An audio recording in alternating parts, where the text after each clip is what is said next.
안녕하세요. PC인베스트 피셔입니다. 우리나라를 소규모 개방경제 국가라고 부릅니다. 해외 선진국에 비해서 경제 규모는 굉장히 작은데 금융시장이 완전히 개방된 국가다 이런 말인데요. 그래서 환율이나 금리 또는 외국인들의 자금 유입에 따라서 우리나라 증시 또는 경제가 많이 좌지우지된다 이런 말입니다. 제가 이 말씀을 드리는 이유는 지금 보여드리는 그림에 외국인이 보유한 주식의 수량, 그러니까 보유 비중이라고 보시면 되고요. 그리고 우리나라 원달러 환율과의 관계를 설명드리려고 하는 거거든요. 실전 경제에서는 우리가 배운 교과서의 이론대로 경제가 움직이는 경우가 있고 우리가 생각하는 것과 전혀 다르게 움직이는 경우가 굉장히 많습니다. 2020년 10월의 현재의 상황이 바로 우리가 배운 교과서의 논리와 다르게 움직이는 이런 상황인데요. 먼저 우리가 학교 다닐 때 아니면 또는 교과서에서 배운 내용을 설명드리면 지금 빨간색 선이 바로 원달러 환율입니다. 원화가 약세가 되는 구간, 그러니까 그림의 붉은색 선이 위로 올라가는 원달러 환율이 위로 올라가면 이거를 원화 약세, 원달러 환율이 아래로 떨어지는 거를 원화 강세의 구간이다 이렇게 얘기를 하거든요. 외국인들이 우리나라에 투자를 할 때는 원화가 강세가 되는 구간에 투자가 들어오고요. 반대로 원화가 약세가 되는 구간에는 외국인의 자금이 빠져나가는 게 일반적입니다. 이 원리에 대해서 좀 쉽게 설명을 드리고 넘어가도록 하겠습니다. 외국인들이 우리나라에 투자를 한다 그럴게요. 맨 처음에 1달러에 1,000원이었는데 1달러를 환전해서 우리나라에 투자를 하고 있습니다. 그런데 원화가 갑자기 약세가 되는 거죠. 그래서 1달러당 2,000원으로 환율이 이렇게 변했다고 하겠습니다. 그러면 외국인은 1,000원을 환전해서 우리나라에 투자를 하고 있는데 다시 달러로 가져가야 되겠죠. 그럴 때 되면 1,000원으로는 0.5달러밖에 환전받을 수 없게 되는 거죠. 그럼 환손실만으로서 50%의 손실이 발생하게 되는 거죠. 이게 바로 극단적인 예시지만 환율에 대해서 이해가 바로 되시죠. 그래서 외국인들은 우리 원달러 환율이 올라가면은 환손실이 나니까 자금을 빼려고 하고 이렇게 떨어져서 원화가 강세가 되는 구간에는 환차익을 거둘 수 있으니까 투자를 하려고 한다는 거죠. 근데 특히나 외국인 자금 중에는 우리나라의 장기적인 가치를 보고 투자하는 이런 자금도 있지만 거대 자금이죠. 어떤 펀드라든가 아니면 어떤 국가가 투자를 할 때는 포트폴리오 차원에서 단기적인 투자를 하는 경우도 굉장히 많거든요. 그리고 또한 선진국들의 경우에는 금리가 낮죠. 그러니까 이 저금리를 이용해서 대출로 레버리지를 일으켜서 해외 자산에 투자하는 이런 헤지 펀드들도 굉장히 많습니다. 근데 외국인들이 우리나라에 투자하는 자금이 크거나 레버리지를 높게 쓸수록 환율에 따른 손실은 투자를 결정하는데 엄청나게 중요한 요인이 됩니다. 그래서 그림을 보시면 외국인들의 자금은 역사적으로 원화가 앞으로 약세가 될 것, 즉 원달러 환율이 올라갈 것이다 이렇게 예측이 되는 구간에서 외국인 자금이 이탈되면서 주식시장이 하락했고요. 반대로 원화가 강세가 되는 것, 즉 원달러 환율이 아래로 떨어질 것으로 예측되는 구간에서는 환차익을 거둘 수 있으니까 외국인들의 자금이 유입되면서 주식시장이 올랐습니다. 그런데 차트를 좀 자세히 봐야 되는 게 5년 단위로 본다면 푸른색의 원달러 환율의 움직임과 붉은색의 우리나라 주식시장의 움직임이 거의 반대로 움직이는 경향이 굉장히 강하게 잘 나타납니다. 그런데 1년 단위로만 볼 경우에는 환율 변동성이 클수록 반대로 움직이는 경향이 강하고 만약에 환율 변동성이 별로 크지 않아서 외국인들이 환차익이라든가 이런 거에 크게 연연하지 않는 경우라면 다른 변수로 주식시장이 더 많이 좌우되기 때문에 관련성이 좀 떨어지는 경향이 큽니다. 그래서 장기로 보면 볼수록 이게 반대로 움직이는 경향이 강하다 이렇게 보시면 되는데요. 그런데 제가 지금 이렇게 설명을 드린 이유가 뭘까요? 바로 원달러 환율과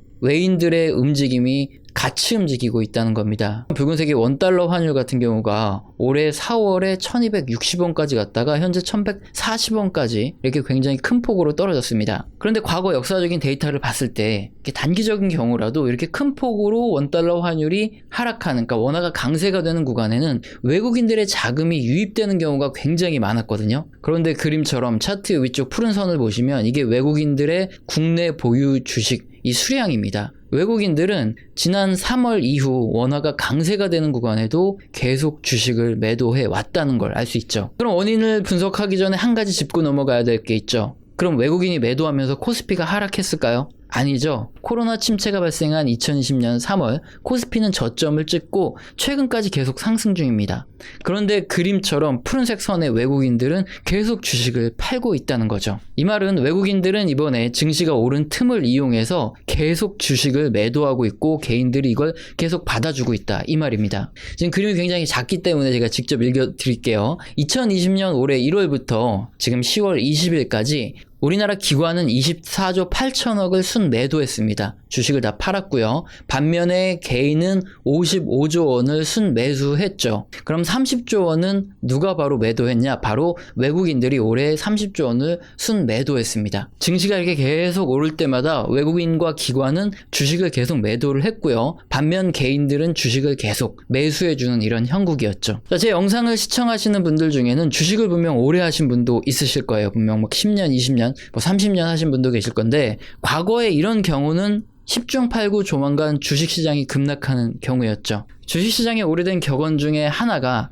애기 엄마가 객장에 애기를 업고 오면, 아니면 또는 뭐 스님이나 아니면 목사님, 뭐 신부님 등 이렇게 종교계에 계신 분들이 객장에 들어오면은 바로 고점이다, 이러는 말이 있어요. 개인들이 너도 나도 투자하는 시점이 고점이다, 이런 말이죠. 그래서 일부 어떤 분들의 경우에는 지금 저점에서 산 외국인들과 기관이 다 빠져나가고 개미만 뛰어드는 과열의 막바지 어딘가에 와 있고, 진짜 지금부터는 조심해야 된다, 폭락이 임박했다, 이렇게 말하는 분도 계십니다. 물론 그 말이 맞을 수도 있어요. 왜냐면 역사적으로 최고점 구간에서는 앞으로 더 간다 이렇게 외치는 뉴스가 계속 나왔고, 개인들의 매수세가 굉장히 강했거든요. 또한 증권사 유명 애널리스트들조차 뭐 여러 가지 경제 지표를 근거로 가져다 붙이면서 앞으로 더 오른다 주장을 했지만, 실제 금융위기나 뭐 IT 버블 이런 걸 정확히 예측하고 피한 사람은 많지 않죠. 그리고 실제 최고점 부분에서는 외국인은 팔고 개인들은 사는 이런 패턴이 반복돼서 나타난 건 사실입니다. 정말 이게 뇌피셜인지 팩트인지 한번 살펴볼까요? 지금 그림은 한국거래소에서 가져온 자료고요. 그림의 푸른색 선이 코스피에 투자한 외국인들의 비중입니다. 외국인들의 동향을 보시면 2004년부터 금융위기 전까지 외국인들의 비중이 계속 줄어들죠. 그러니까 주식을 계속 매도한 겁니다. 반면에 해당 기간에 주식이 떨어졌냐? 아니죠. 녹색이 바로 코스피인데요. 코스피는 계속 오릅니다. 과연 누가 이렇게 주식을 매수해줬냐? 우리나라 개인 투자자들이 계속 주식을 매수했기 때문에 주가가 계속 올랐고, 이 틈을 타 외국인들이 계속 주식을 던졌죠. 그리고 2008년 외국인들이 2003년부터 열심히 매집한 주식을 거의 다 팔고 나갈 때쯤 폭락장이 시작되었다, 이겁니다. 그래서 주식시장에 오래 참여하신 분들의 경우에는 IT 버블 당시에도 똑같았거든요. 이런 역사가 되풀이되어 온 것을 실제 계속 체감을 하셨기 때문에 개인들이 주식시장에 많이 참여하는 이런 시장에 굉장히 두려움을 느끼시는 게 당연합니다. 뭐 저 또한 한편으로는 이런 부분 때문에 좀 우려가 되기도 해요. 그런데 다른 관점에서 볼 필요도 있습니다. 시대가 변해도 너무 변했기 때문이죠. 바로 정보의 비대칭이 엄청나게 줄어들었다는 건데요. 과거에는 개인들이 경제 흐름에 대한 의견이나 아니면 산업이나 기업에 대한 분석을 알기 굉장히 힘들었습니다. 그래서 기업으로부터 직접 정보를 들을 수 있는 뭐 기관이나 아니면 거대 외국인들의 이런 자본들이 정보력을 활용해서 우리 개인들의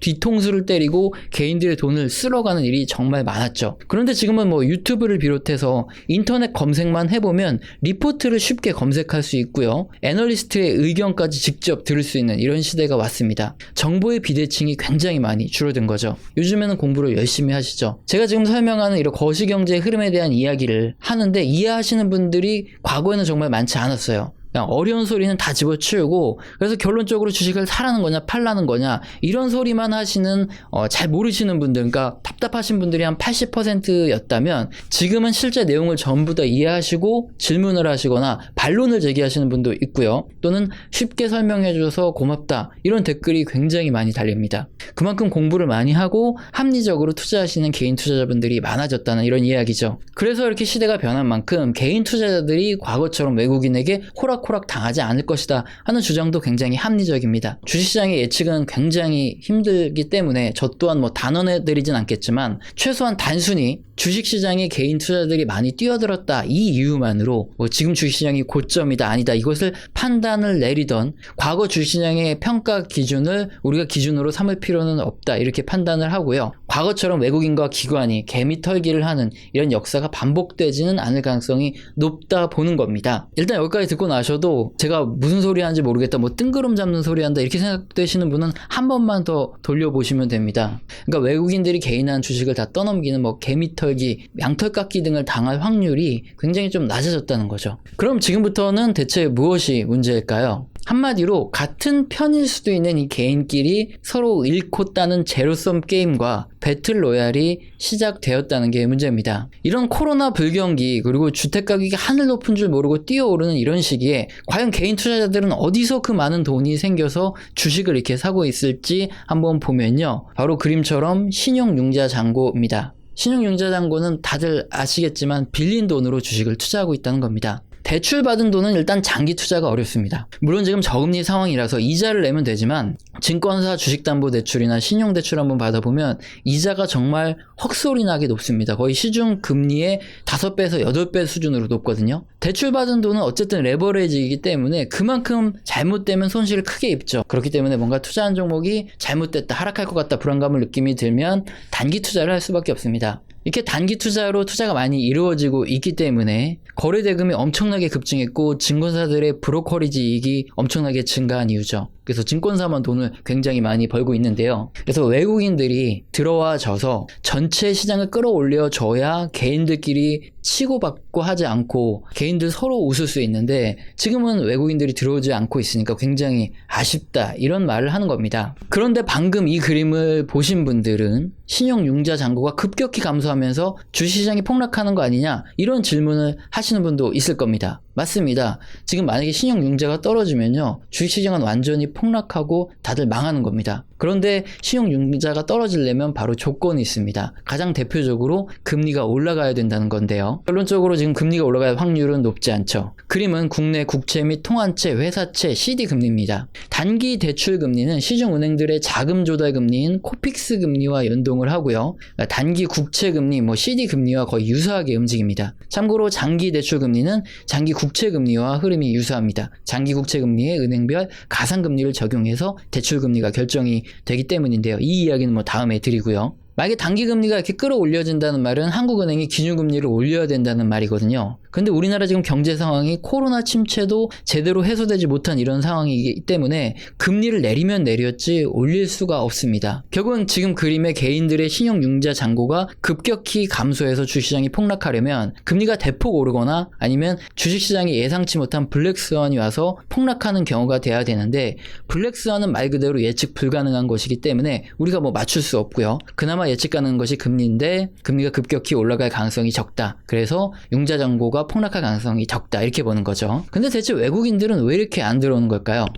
현재까지 가장 합리적인 근거로 예측되는 게 바로 중국의 시장 개방입니다. 선강통, 후강통으로 중국 상위 심천 주식에 외국인들의 투자가 가능하고요. 홍콩과 미국을 통해서 외국 자금에 중국 직접 투자가 이루어지고 있죠. 중국 금융시장이 계속 개방되고 있다는 말입니다. 중국 금융시장 규모는 9.4조 달러로 우리나라 1.6조 달러보다 6배 이상 더 크죠. 그동안에는 우리나라 금융시장은 거의 완전 개방되어 있었던 반면 중국 금융시장은 규제가 상당히 많았습니다. 따라서 외국인들은 중국의 무역 의존도가 높고요. 금융시장이 확실히 개방되어 있는 우리나라에 투자를 해서 중국에 투자한 것과 동일한 효과를 누렸는데 이게 바로 프록시 투자라 그럽니다. 그런데 이번 미중 무역 분쟁으로 중국 금융시장이 상당히 개방됐죠. 그래서 중국으로 해외 투자 자금은 코로나 침체에도 불구하고 전년 대비 오히려 증가하고 있습니다. 지금 그림은 9월까지 중국으로 월별 외국인 투자가 어느 정도 늘었냐 이걸 알 수 있는 직접 투자 규모인데요. 전년 대비 오히려 더 증가를 하고 있습니다. 결국 우리나라 입장에서 중국 금융시장이 이렇게 개방된다는 말은 그동안 중국의 대안으로 투자를 하던 외국인들이 중국에 직접 투자를 하기 때문에 우리나라의 투자자는 외국인의 자금이 감소할 수밖에 없다는 거죠. 굉장히 논리적인 말이죠. 그럼 두 번째로 외국인들은 또 왜 안 들어오느냐? 당연히 과도한 가계부채로 경제 성장률이 계속 낮아지고 있다는 겁니다. 부채가 많은 상황에서 소비가 늘어나긴 힘들죠. 이미 가계부채 수준은 거의 위험 수준이라 이것이 감소하기 전에는 소비 증가가 어렵고요. 과거와 같은 경제 성장률을 다시 보기는 힘들다. 이런 판단이 많습니다. 이에 따라서 외국인들은 반도체,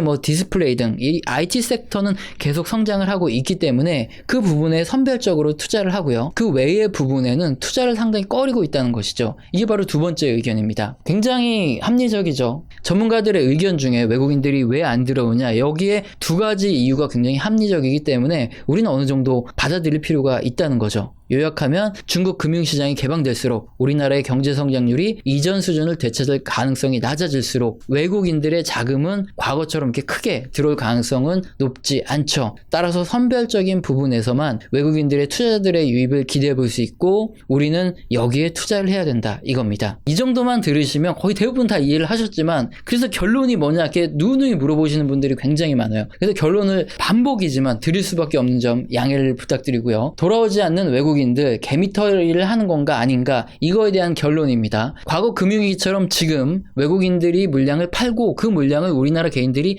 받아주고 있는 것은 사실이나 분명 시대가 변했고 저금리 상황이 유지되는 만큼 그것 때문에 주식시장이 최고 정점에 와 있고 조만간 폭락이 올 것이라고 예측할 필요는 없다. 그런 확률은 낮다는 겁니다. 다만 중국 금융시장이 개방되고 우리나라 경제 성장률이 둔화됨에 따라 IT 산업 등 일부 섹터로만 외국인 자금이 유입되고 있고 나머지에는 자금이 잘 들어오지 않고 있다는 겁니다. 따라서 투자를 하는 우리들은 외국인 투자자들이 자금이 와야 어쨌든 우리 개인끼리 치고받고 하는 문제가 해결되는 거죠. 물론 개인들 사이에서 돈을 벌 자신이 있는 분이다. 그러면 상관없겠지만 그렇지 않은 분들이라면 외국인 자금이 계속 유입될 수 있는 이런 IT라든가 뭐 디스플레이 이런 첨단 산업 섹터에 관심을 더 가져야 될 수밖에 없는 이런 상황이다. 이게 결론이라는 겁니다. 오늘 영상도 마음에 드셨다면 구독과 좋아요는 꼭 눌러주시고요. 지속적으로 시청 부탁드립니다. 감사합니다.